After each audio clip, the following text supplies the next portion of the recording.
Hi everyone, can you hear me now? Don't make me do it in interpretive dance. Thank you so much. I'm Lindy and I have the pleasure of introducing our wonderful speakers this evening. Before we start, I'd like to say a massive thank you to Hoodspray Paddle Sports Bar. Thank you for hosting us, this amazing team of people in this beautiful venue. Thank you also to all of you for coming out. Sorry for the wind. Thank you for coming out and supporting Nature on Tap. Thank you to Scales Conservation Fund for doing all of our admin and finances. Whenever we get donations or funding, it goes to their charity. So you can rest assured that all of your money is 100% donated to conservation. Who have I left out? HFM for promoting our work on the radio, and the lovely PaintedDog team as well for filming and promoting our talks on their YouTube channel. Thank you so much. So we're very lucky to have GCC Global Conservation Call with us tonight. We have Matt Lindenberg, who's going to start off, Ash Christie and Mbhoni Mzamani. Oh gosh, sorry. I practiced it so much. This wonderful team does incredible work, and they're here tonight to talk to us about their Future Rangers program. So without further ado, please can we have a warm welcome for the GCC crew. Thank you. All right, everybody. Good evening. My name is Matt Lindenberg. I am one of the three presenters tonight. I work at the Global Conservation Corps. I founded it 10 years ago, and tonight we'll be talking about our Future Rangers program. We're also really fortunate to have our incredible staff that have come from very far away across the Greater Kruger area tonight. So thanks for coming in, team. Next time it'll be you up here presenting and me drinking that side. So thank you. So tonight we're going to take you on the journey of the Future Rangers program. I'll be talking about the past, why we created GCC, and then Ash and Mbhoni will be taking you through the present and the future of the organization. So let's go back in time into 1968 in rural KwaZulu-Natal. This man here pictured is Mr. Martin Mthembu. Martin was the oldest of 8 children and grew up in a really tough situation. His father died when he was very young, and so Martin was, as the eldest, had to go out and find work for his 7 other siblings and his family. One of the few things that Martin could do in the apartheid era to earn money was to enlist in the South African Defence Force in the 111 Battalion. You can see Martin listed here. And so Martin was sent, it was during the Angola War, on some of the most dangerous missions, fighting for a country that did not recognize him as a full citizen. In 1994, when we gained independence for a truly democratic South Africa, Martin took all the skills, the knowledge, that passion he had for protecting, and he brought it into the conservation landscape. And specifically, he brought it to the brave men and women that we know as field rangers today. And he trained up these incredible conservation heroes with the skills required, not just to keep themselves safe in the bush, but to protect the wildlife that binds us and brings us all here together tonight. So over the course of his career, it is said that Martin trained 15,000 rangers across some of the most dangerous countries on the African continent. He was deployed in the Congo and Angola, Sierra Leone, during civil wars. So sorry, this feedback is insane. Hopefully you can all still deal with it. It's okay? Thanks. So Martin would be deployed in some of the most dangerous spots on this continent. And during civil war, the most vulnerable thing to go first is your wildlife, is your food. So Martin would go in. When everyone was running away, he would go in and train. This is him here training rangers for the Tanzania National Parks, Tanapa. When the rhino poaching was at its height, Martin went in and brought night vision goggles to the Tanapa forces, where they would just start pulling poachers out of the dark, and they believed Martin possessed some type of witchcraft with just night vision goggles. The reason why I'm telling you all this is because I had the privilege of working with Martin for 6 years at a place called the Southern African Wildlife College. I know what you're thinking. Yes, he beat that cheeky smile off my face. Martin saved my life literally 3 times in the bush, but he also gave me a life. Like so many misguided youth, I had no purpose, I had no direction, and Martin gave me purpose. He gave me direction. He became a conservation father to me and to many, many other youth that he impacted. On the 2nd of August 2014, I got a phone call to say that Martin had died. Martin was only 48 when he passed away. He had so much more to give, so much more to do in his life. And when he passed away, this massive void filled the landscape, this entire landscape here. And it was this big question of, now that Martin's gone, who will step up to train that next generation, not just of rangers, but of conservation heroes, of leaders, of youth that had no mission, which Martin gave them. And so with Martin's passing, I decided to create the Global Conservation Corps with the mission of bridging that gap, to keep Martin's legacy alive. In Martin's career, training these 15,000 rangers across the continent, the most critical lesson that he taught me was that if you want to save the wildlife, don't worry about the wildlife, focus on the people. Because we're the greatest problem, we all know that. We are decimating species at a rate of knots. And while we are the problem, we are also the only solution as well. Martin believed by investing in people, we could keep these places as they should be. Our first project at GCC was, of course, you create a documentary, right? You start a nonprofit, you make a documentary, like how hard could it be? I know some of my friends know that very well. It took us 10 years to create this project, Rhino Man, to honor Martin, to tell the ranger story. When we started this in 2015, no one really knew about field rangers in the way that they do today. I know many of us, preaching to the choir, I should have started with that tonight, but there are legends of conservation in this audience around us. So it also is just very humbling to be here, to share these stories with people that really get what it takes and what it means. We're all very passionate about this. So to tell the ranger story, we needed to find the right character, a person with integrity, a person with high values, high ethics, and there was no one else other than Anton Mzimba to become the face of field rangers in our documentary. Anton was a field ranger for over 20 years at the Mbhoni Nature Reserve. I met him in 2010. We became incredibly close friends, and so when we decided to tell the ranger story through Rhino Man, Anton was the person that we chose that held a very, very high line, held a high bar of what it meant to be a field ranger. Just for some context for anyone that's maybe newer to conservation, you hear the word ranger thrown out a lot in today's world. You go on safari and you've got a ranger who's there and he's in his shorts and he's not a ranger, it's a field guide. Really great, but it's a field guide. A field ranger is the person you don't see. When you're on your incredible game drive or your bushwalk, it's the person that you don't see, that's the field ranger, the person that's inward facing, that protects these reserves, that on average gets paid around $500 a month on the African continent to do a job that no one ever gets the chance to say thank you for because we never see them. Individuals like Anton would not get to see their family for 30 or 40 days at a time. They protect wildlife, things we care so much about, rhinos, pangolins, endangered species, wild dogs, and we never get the chance to say thank you. That's why we started this film, Rhino Man, is so that rangers could have a voice and that the value that they bring to our society and to the world could be told on a level that hadn't been seen before. Now, how does this feed back into future rangers and the next generation, the youth? So this photograph was taken in 2017. It was during a filming interview with Anton, and this is the only time, I knew this man for 14 years, it's the only time I ever saw Anton cry. He broke down here, stating that his biggest fear wasn't actually losing the rhino. His greatest fear was that his own children had never seen a rhino and would likely never know what a rhino is. I took a moment, it was a hell of a thing to hear, that Anton, who headed up all of security for Mbhoni, had children that had never seen a rhino. I pushed him on this. I said, I don't understand. He said, Matt, we don't see rhinos. We're completely separate.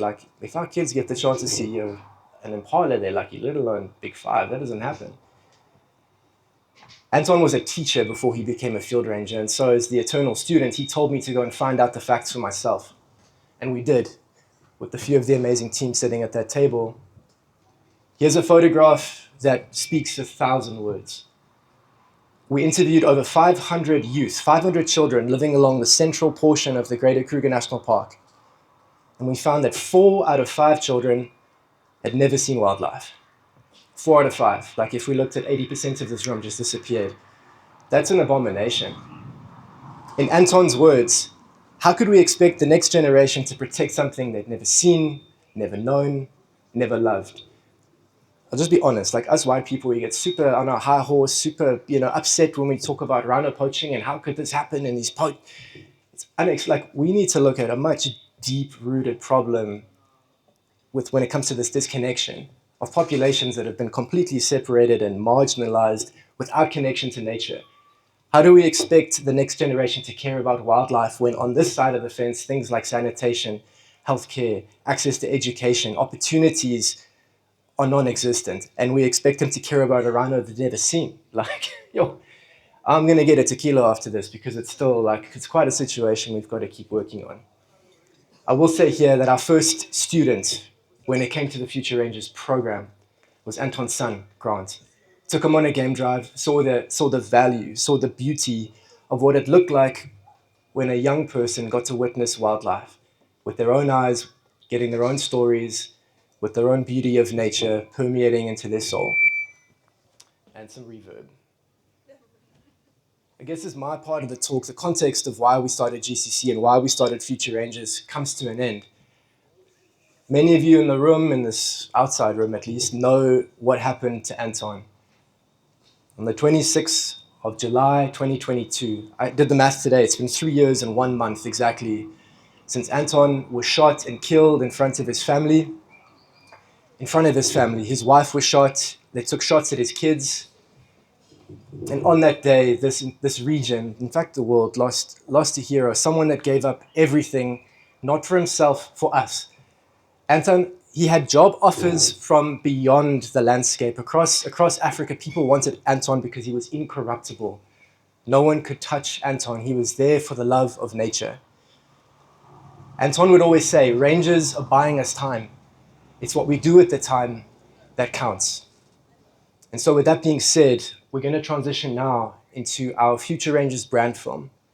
Because Anton's vision, he was a few years away from retiring at the Timbavati. His vision was to get back into teaching and becoming an environmental educator where he could get more kids to get passionate about the future of our natural world. Anton, Martin are here no more, but it's up to us at GCC and our incredible partners, many of whom are in this room tonight, to continue the legacy of these heroes like Anton and Martin. So, let's play our beautiful brand film, shot by my great mate Justin Sullivan, who can't be here tonight.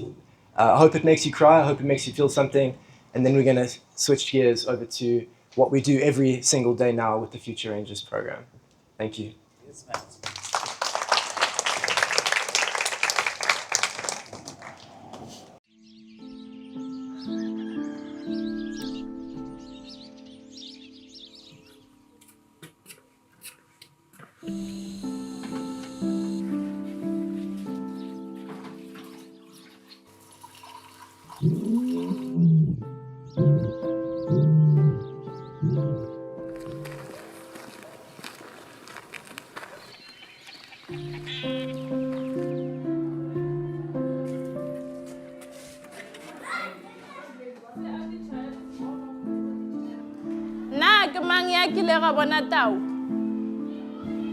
Okay, on a rather tala powerful eri rata. Waker.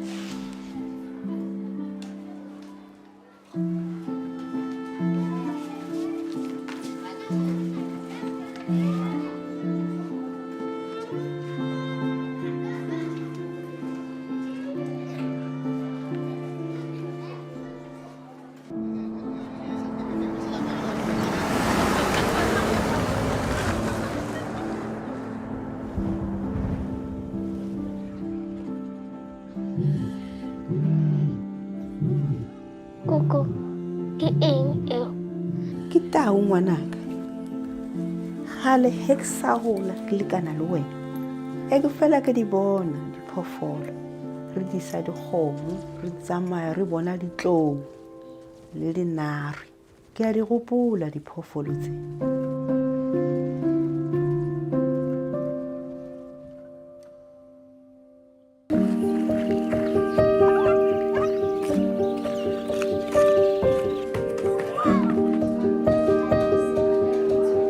Logono re ka sa thale ka tša bophelo bja tlhago ke logono re tla ya re yo bona bophelo bja tlhago.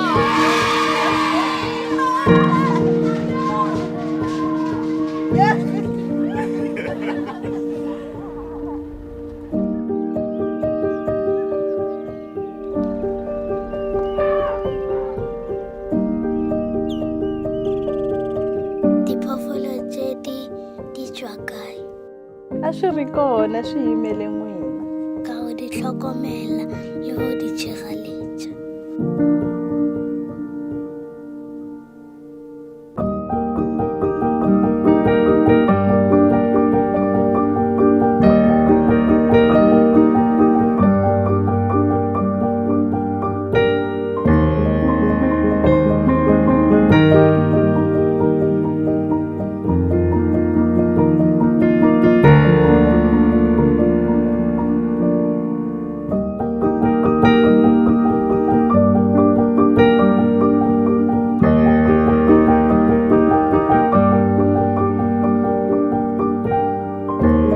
Xana hi fikelela njhani laha mi nga kona? Lorani.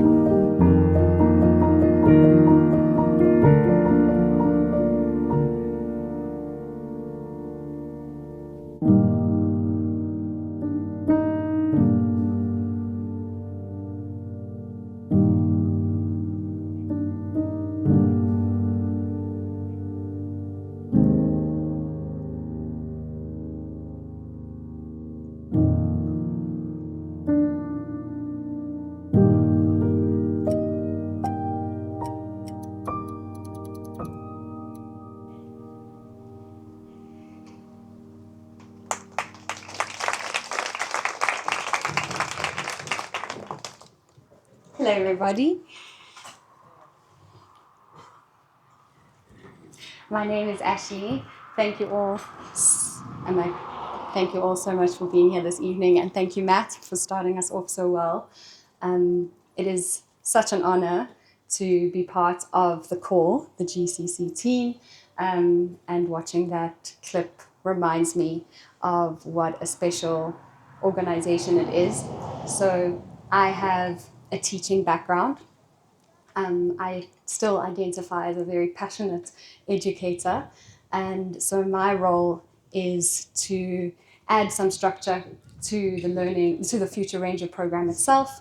I'm involved with designing lesson content, and one of my favorite parts of the job is to work with our team, who each member comes from the communities in which we work. So I'm involved on a daily basis in professional development and let's call it mission control. I tend to spend a lot of time behind the laptop, but making sure things are running in our vast landscape.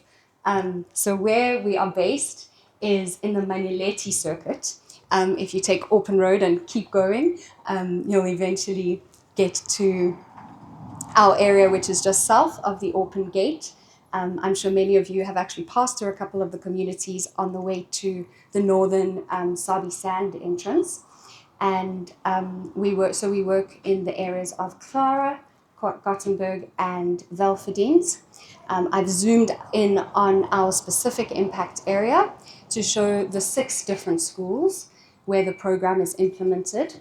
The icons are quite close together because we have 3 high schools in which we work, as well as their feeder primary schools. So as you can see, our schools are right on the border of the Greater Kruger. Our students live within 10, it says on the slide, but as the crow flies, maybe 3 kilometers max from wildlife. And how awesome would it be if we could eventually cover the entire Greater Kruger eastern, sort of a western border. So this slide is just to show who we work with. The white bars represent the really, the white represents the little representation of not only Black Africans, but particularly females in the workspace. We have some statistics here of just how women in general are severely underrepresented in managerial roles.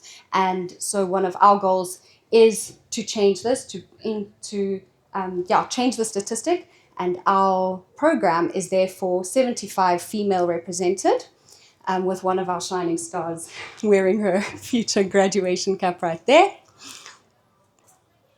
And this is the part that gets me very excited, because here you can see the pipeline that shows where our students eventually go. We start in the primary schools where engagement is widespread, because everybody gets some sort of exposure throughout their time at primary school.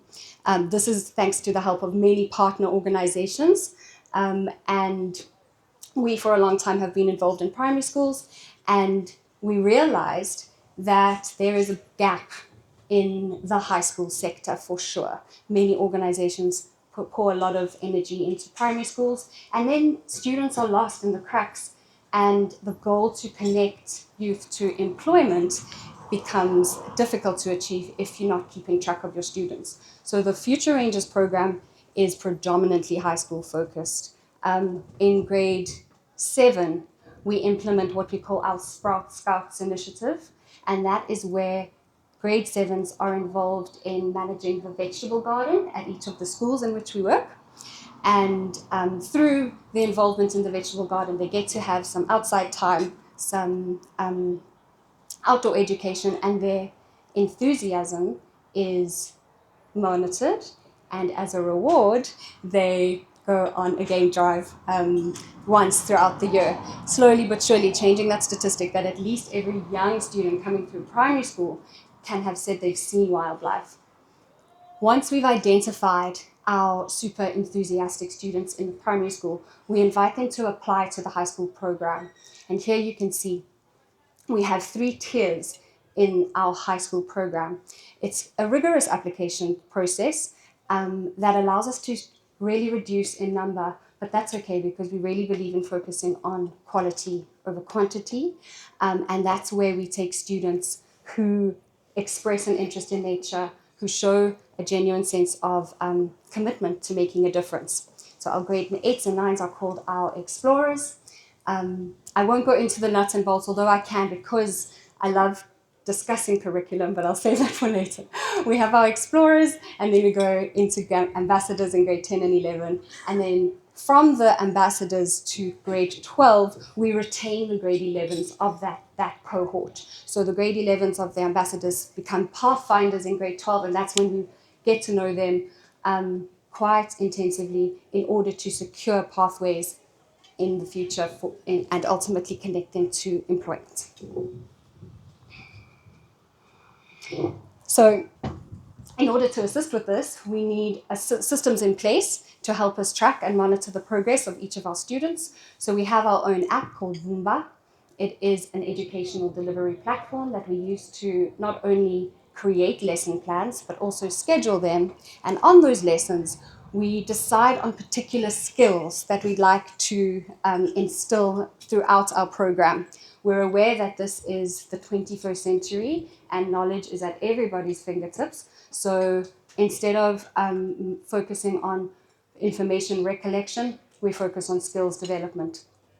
And it's through this app that we're able to track the skills that are demonstrated by students throughout their classes, and that is then recorded to their individual profiles. So the exciting part of this whole app is that that information is saved along with images of field trips and class sessions. Those are all saved in one place, and at the end of their schooling career, our students can present a digital CV proving their involvement in all sorts of conservation efforts. Just a couple of photos to show you our Sprout Scouts and also to introduce you to the team. The Sprout Scouts are our grade 7s, and they have been harvesting for the past couple of weeks. It's been an amazing part of the year to see the efforts being reaped. The rewards being reaped. And over here we have Lifa and Tusheko on these slides as our two primary school educators. Lifa oversees the entire primary school sector, and Tusheko manages 2 schools, and they are at the back over there. So I would really encourage you to ask them any questions when we network after this. And there you can see that the very left photo shows an empty empty vegetable garden. And I'm very proud to say that there's a lot of spinach growing in that garden at the moment.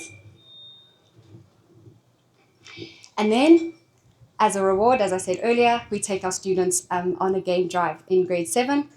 And this just solidifies, it's getting them out there, it's exposing them to nature. And it wouldn't be possible without the face that you see there, Mr. Mbhoni Mzamani. I will hand over to him in a minute, but he is on 99% of these field trips. So without him, I don't know where we'd be. Before I hand over to Mbhoni, I'd just like to go back to the classroom content, because this is a really big part of what we do. And so these are just a few snippets. I took the cover slides for many of the of the presentations that we present in class.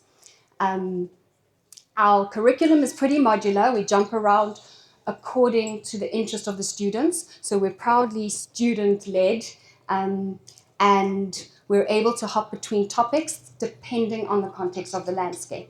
So we do have many partner organizations, and we love to partner up in order to form parts of the program and to educate our students on what's going on in the conservation world around them. I've used a little computer icon over there to show that we use laptops in our sessions. So our educators come into class and set up the laptops to really increase digital literacy as a skill, because that's immensely lacking as well. And a little nod to our Careers in Conservation YouTube series that was created a couple of years back, which allows students to see short documentary style clips of conservation careers that are already in existence. So we intertwine that into the curriculum. And we have Arita, Respect, and Koli, who run this segment of the program at each of their respective high schools.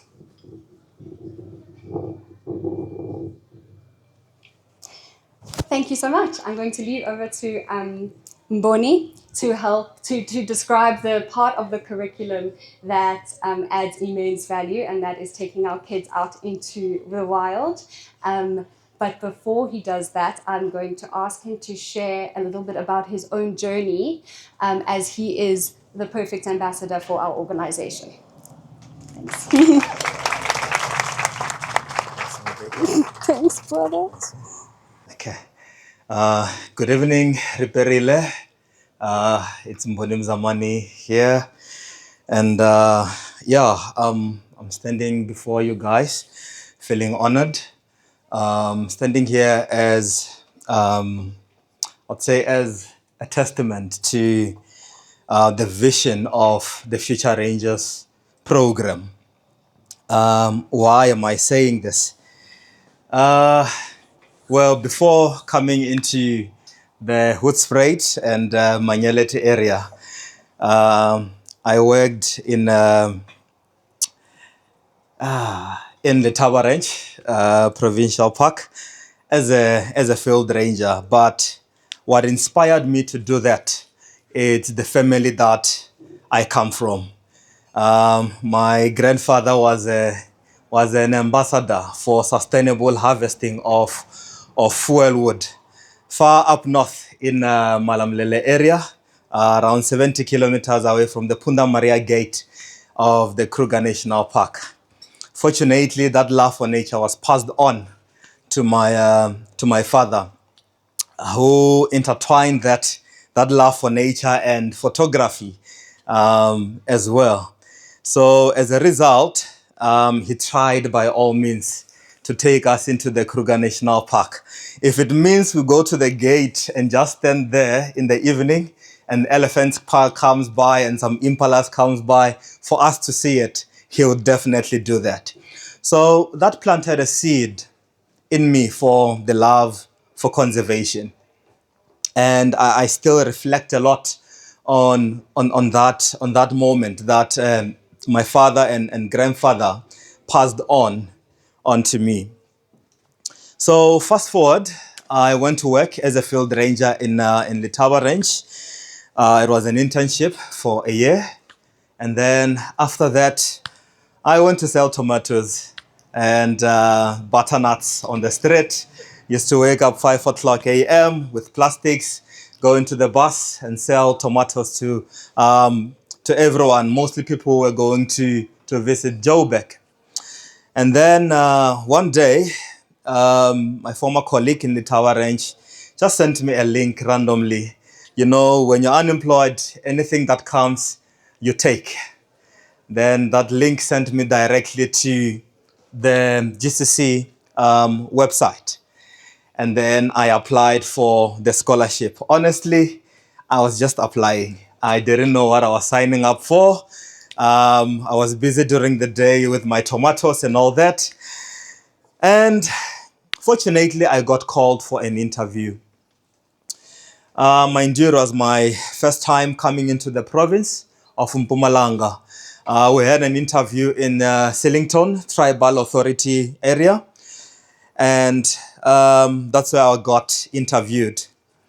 And I said this last week that they made a mistake of asking me the question, where did your love for conservation start?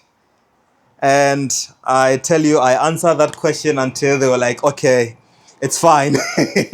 We hear you, because I took them from where I started now to a video of an elephant that I took on my way to the interview that I couldn't pass. You know, that, yes, this certifies my love for nature. This is my life. This is what I want to dedicate my life for. Fortunately, I got accepted, and I was actually signing up for the actual training to become a field ranger at the Southern African Wildlife College. Backtracking a bit, I was a very shy person, extremely shy person. And to me, this was actually a test for my confidence, a test for putting myself out there, because of my shyness, a lot of opportunities passed by that I could have grabbed, because I couldn't put myself out there. I couldn't build or maintain relationships.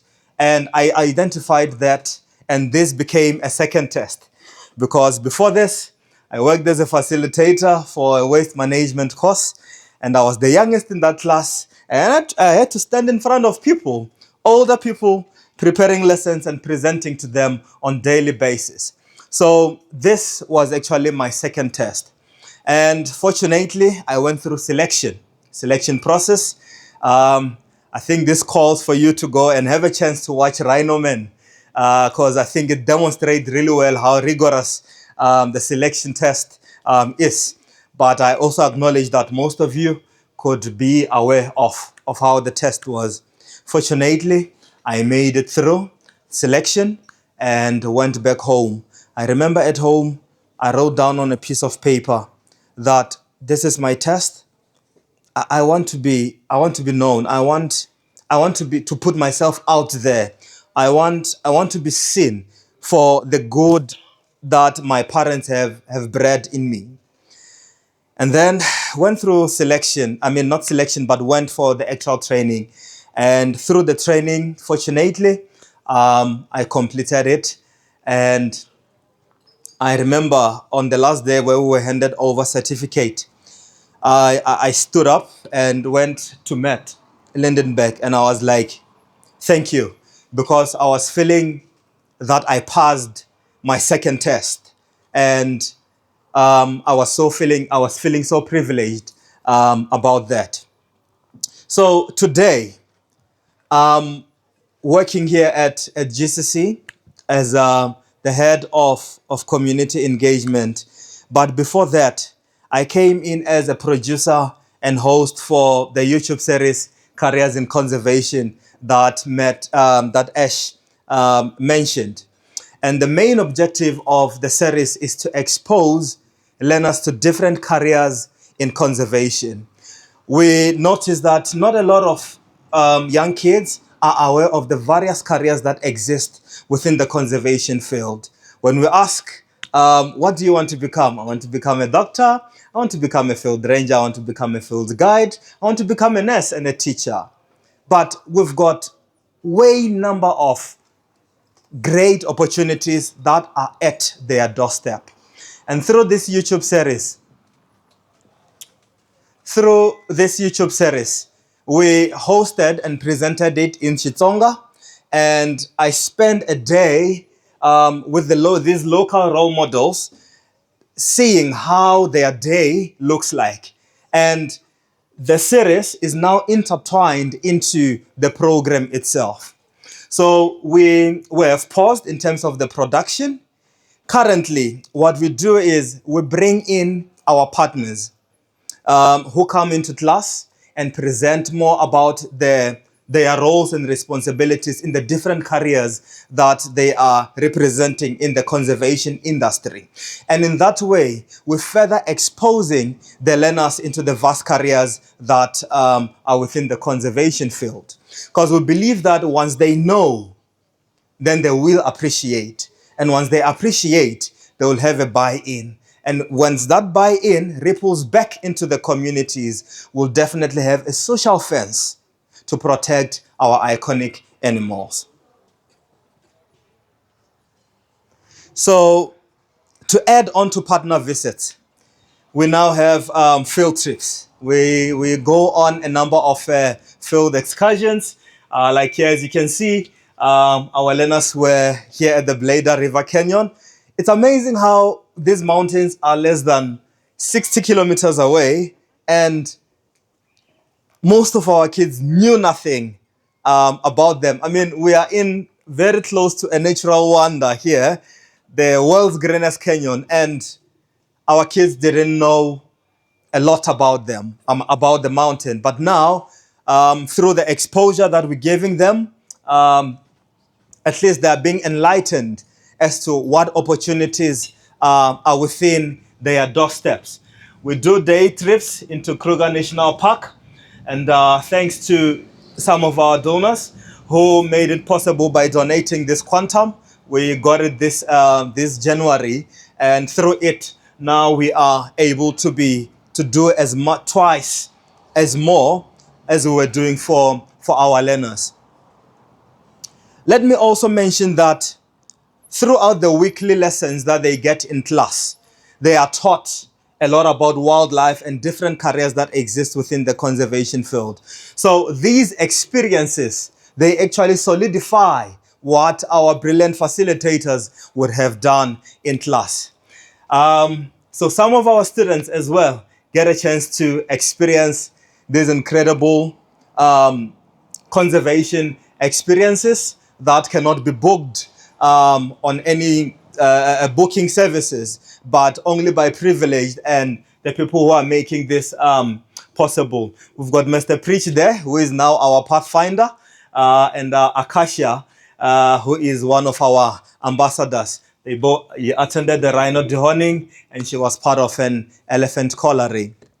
And through these experiences, they get exposed to other careers as well, such as vets, reserve managers as well, careers such as hepatology. We've got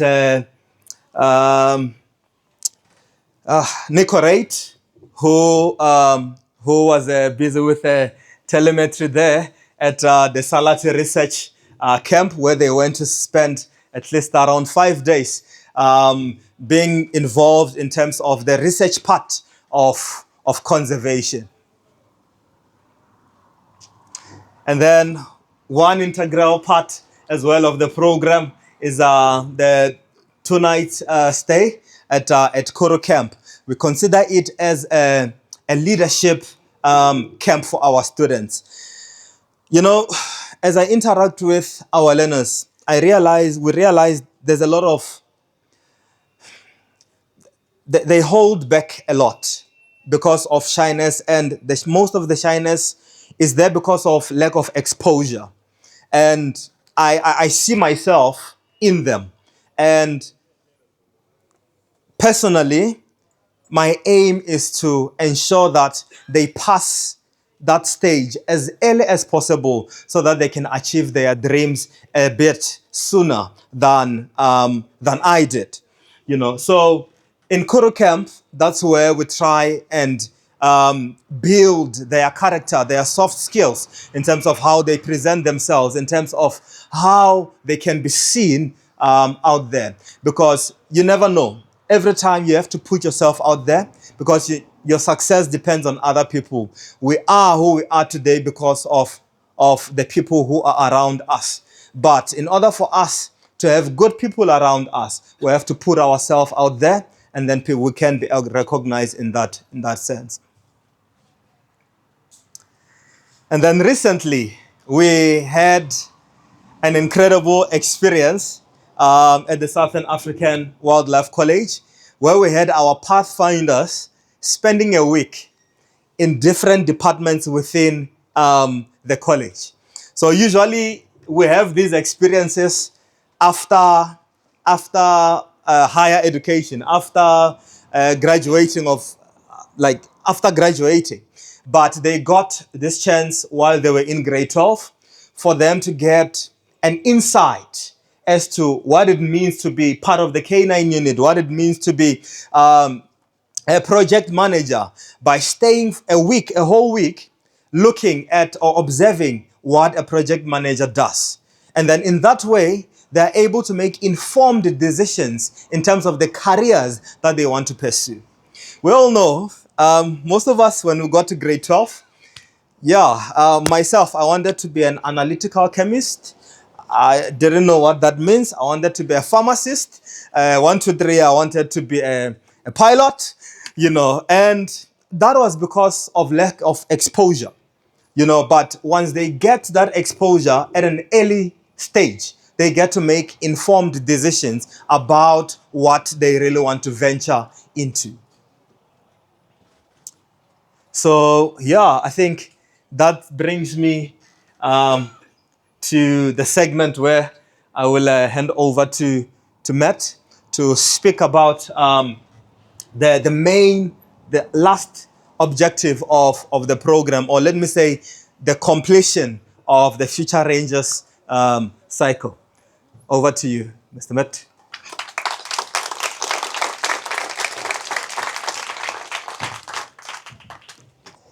All right, everybody. Well, that really takes us to the end of our presentation tonight. Just a massive thank you to my two amazing colleagues who really, it's not an easy thing being up here with a lot of legends and conservation staring back at you like wondering if you've pronounced something right or left someone out. So, thank you both. You guys did amazingly well.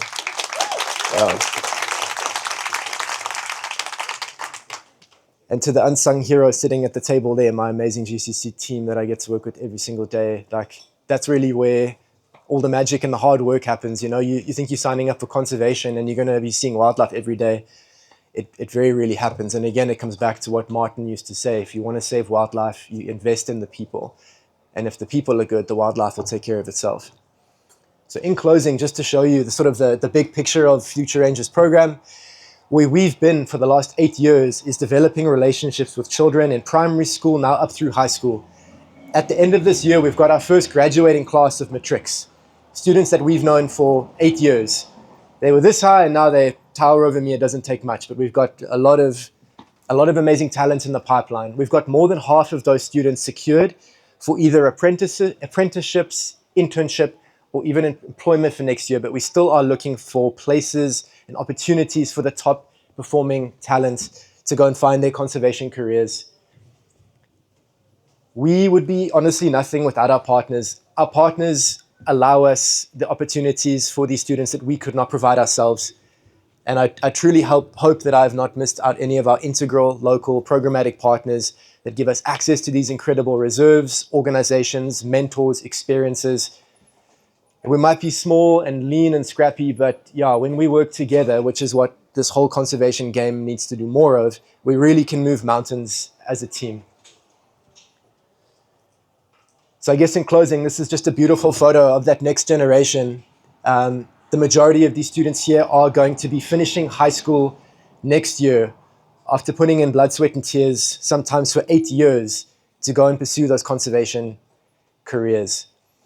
And I think that if our friends, Martin and Anton, were here tonight, they'd probably ask us to do a hell of a lot more, but I think they'd be proud when they look down and they see how our team is pushing hard every single day to make sure that these amazing students have opportunities that's their birthright.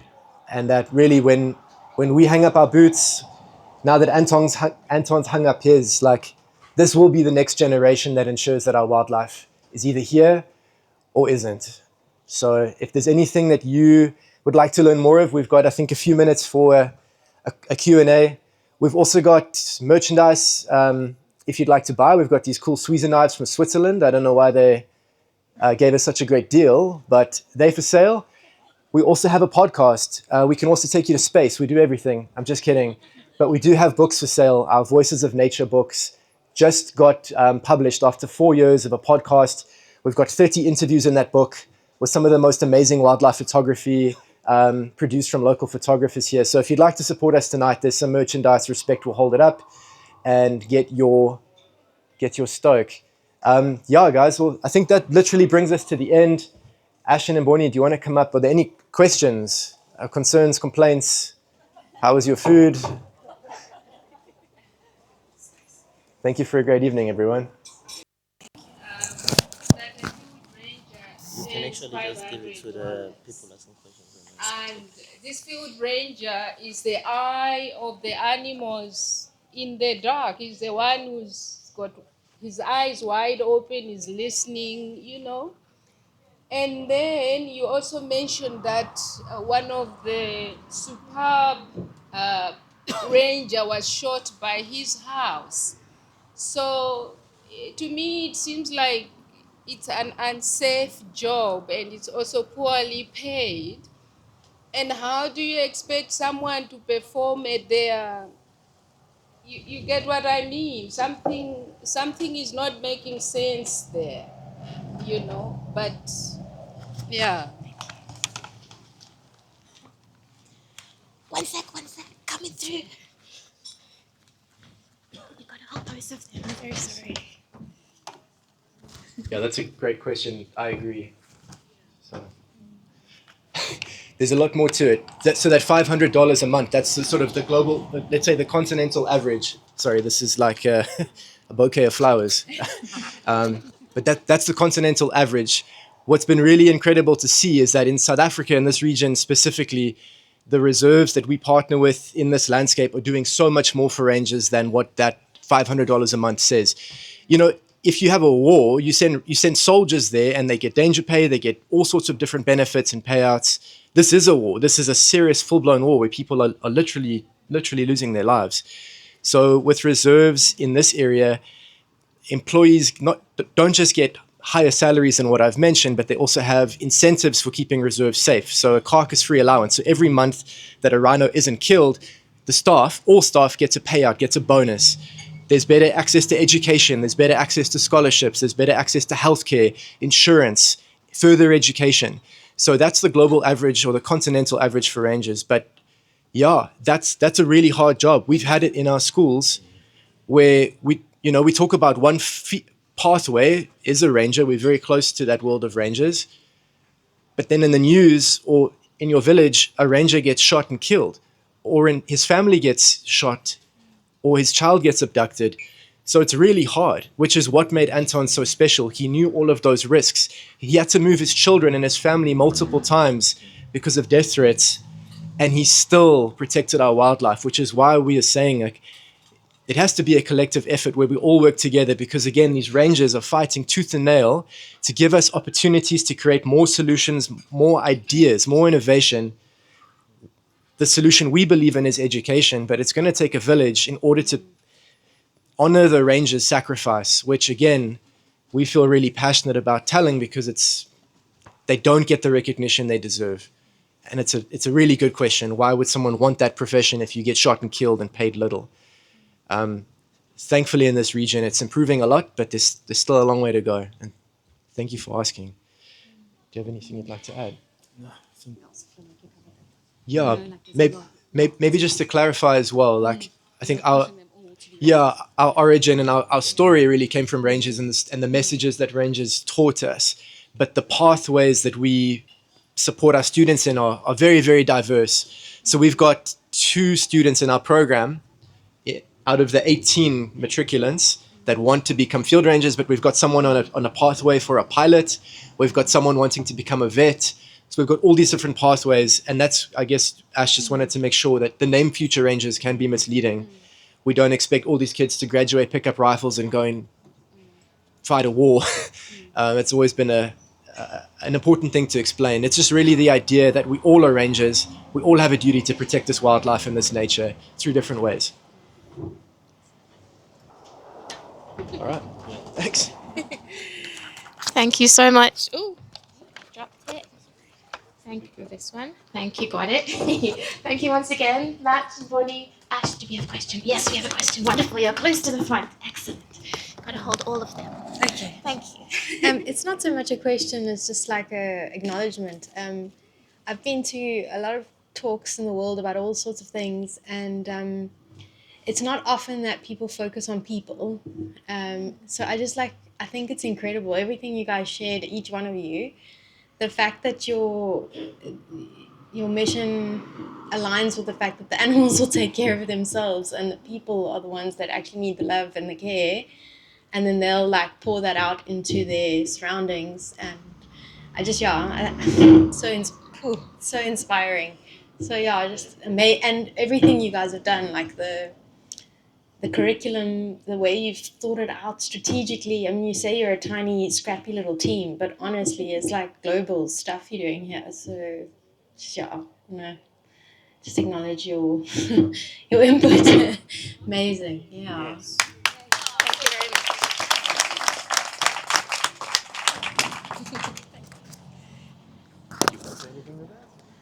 Thank you. Thank you.